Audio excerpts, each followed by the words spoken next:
நம்ம தம்பிண்ணா நம்ம வந்து இவன் வந்து பாத்தீங்கன்னா குழந்தையிலேருந்தே எனக்கு தெரியும். அஜய் பேரு குருபாண்டின்னு சொல்லி கூப்பிடுவாங்க. வீடியோல வந்து ஸ்டார்டிங்ல இருந்தே என் கூட இருக்கான். அதாவது என் கூட அந்த சேனல்ல இருந்தாங்க பாத்தீங்களா, அவங்க எல்லாருமே வந்து நம்மள இது பண்ணிட்டா கூட இவன் வந்து சப்போர்ட் பண்ணான். அந்த சேனல்ல இருந்தான். இவனுக்கு எல்லாமே தெரியும், A to Z எல்லாமே தெரியும்.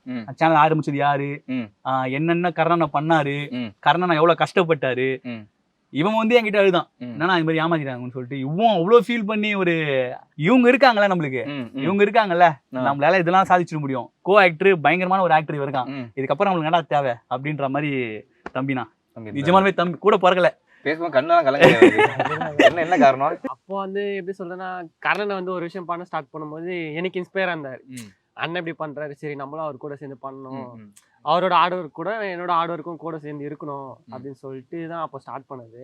இந்த மாதிரி அங்கே இருக்கிற ஃப்ரெண்ட்ஸுங்கெல்லாம் வந்து இந்த மாதிரி பண்ண உடனே எனக்கும் கொஞ்சம் மனசு உடஞ்சிச்சு, கஷ்டமாயிடுச்சு. சரி விட நான் அடுத்த சேனல் ஸ்டார்ட் பண்ணி நல்லா டெவலப் பண்ணி போகலாம் அப்படின்னு நானும் அவர்கிட்ட பேசி அந்த டைம்ல ரொம்ப கஷ்டப்பட்டிருந்தேன். ஆனா அந்த சண்டை கோயில் சேனல் எடுத்தோம்ல, வீடு இருக்குல்ல, அது இவங்க வீடு தான். அப்படியா? Super super. அவரையும் கூப்பிட்டா மொத்தமா நம்ம பேசுறோம். அவன் தான் புளியே அங்க இருக்கிறதுல. வாங்க வாங்க உட்காருங்க, வாங்க ப்ரோ, வாங்க ப்ரோ. பேர் வந்து சமீர்னா, முஸ்லீமு. ஆனா பையன் வந்து நம்ம கூட அந்த ஒரு பாகுபாடு இல்லாம இருப்பா போல. கேமரா நீங்க கேமரா ஆங்கிள் வந்து உட்காருங்க, உட்கார்ந்து ஸ்ட்ரைட்டா வந்து கேமரா பாக்குறீங்க. இல்ல ஆக்சுவலா ஆனா கேமரான்னா என்னன்னு தெரியல, எனக்காக கத்துக்கினான். எனக்காக கத்துக்கினான் அந்த எப்படி எந்தெந்த இதுல பயங்கரமா தான். நான் கேமராமேன் வந்து இவன் தான் இருந்தான். இவன் வந்து எடுப்பான். இவன் வந்து இப்போ நிறைய ஸ்டடியில இருக்கான். சென்னைக்கு ஒரு போயிட்டு வரதுன்றதால கொஞ்சம் டைம் ஆகுது அப்படி சொல்லிட்டு இவனை எனக்காக கத்துக்கினானா. கேமரா எவ்வளவு திட்டு வாங்குவான் பயங்கரமா, எனக்காக ஒரு விஷயத்த கத்துக்கினான். முக்கியமா பிரியாணினா, பிரியாணி கடை வச்சிருக்காங்க, அவன் தான் பிரியாணி செய்வான். செஞ்சு முடிச்சுட்டு வரல. இப்ப அந்த கடை வந்து கொஞ்சம் ப்ராப்ளம் போயிட்டு இருக்குன்றதால வர முடியாத சூழ்நிலை இருந்தாலுமே இப்போ எனக்காக வந்திருக்கான். அவங்க வீட்டுல அவ்வளவு ஃபுல் சப்போர்ட். எனக்குன்னா சூப்பர், என்னன்னா ரொம்ப பிடிக்கும் அவங்க வீட்டுல. எனக்குன்னா ஃபுல் சப்போர்ட். இப்போ அந்த கடையில வந்து இப்ப அவங்க அப்பா உடம்பு சரியில்லை, அவங்க அப்பாவை நான் இருக்கிறேன், நீ கூட்டிட்டு போ அப்படின்னு சொல்லிட்டு அனுப்பிச்சு விட்டாரு.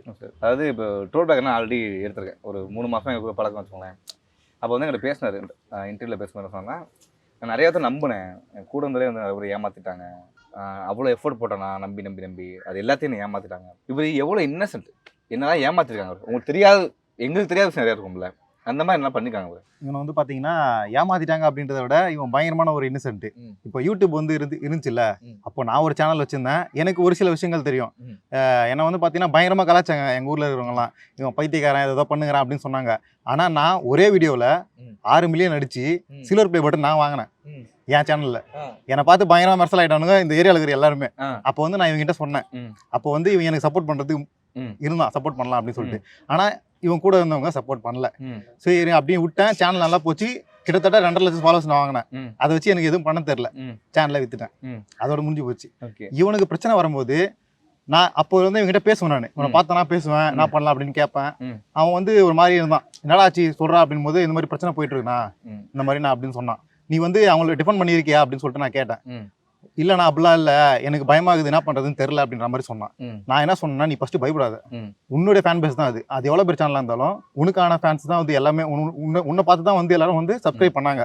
சரியா, நீ அதை நினைச்சலாம், நீ பயப்படாத, பார்த்துலாம் விடுறா அப்படின்னு சொல்லிட்டு ஒரு 2 சேனல் வச்சு ட்ரை பண்ணி பார்த்தோம், அது செட் ஆகல. சரின்னு விட்டுட்டு புதுசா உனக்குன்னு ஒரு சேனல் ஆரம்பிக்கிறோம் அப்படின்னு சொல்லிட்டு ஸ்கிராட்ச்ல இருந்து ஆரம்பிச்சு ஹெல்ப் கேட்டு எல்லாருக்கிட்டையும் ஒரே நாள்ல 1 லட்சம் சப்ஸ்கிரைபரை வாங்கி அவங்க வீட்டுல இருக்கிறவங்க எல்லாருமே சந்தோஷப்பட்டாங்க.